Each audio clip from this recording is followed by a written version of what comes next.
Hello everyone, my name is Bombshow. You're welcome to my channel. It's a Bombshow television. Musho my latest musho zviri kupisa zvega.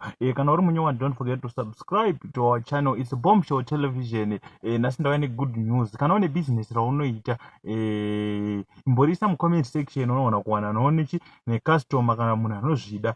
Kana une business raunoita ingoriudza mu comment section unoona kusanganochi nemhene. Tiri ku advertise mahara tine ka promotion sezvo takapinda 7000 ma subscribers.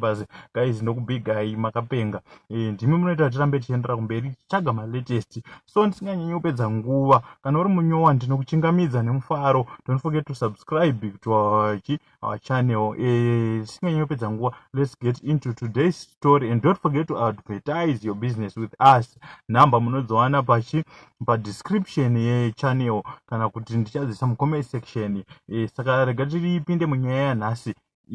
Right, amana, right now nyaya iyi yaita ngemafanizi ya levels na fantani kuti ya levels na shashawo kuti shashawo ari kuaccuse chi levels nyaya rap, but right now ndikuona vakomana vachita se ndine video randinaro vakomana vachisvika vachipinda muroten row court. Saka takamirira kunzwa kuti maresults achabuda sei, but da kukuradzai kuti vakomana vangu vachitopinda mavideos. Pane mavideos andinawo nda kukuratidzai shashawo ari kutopinda pakabatwa ruoko. Saka da kuti ndikuradzai video ravo.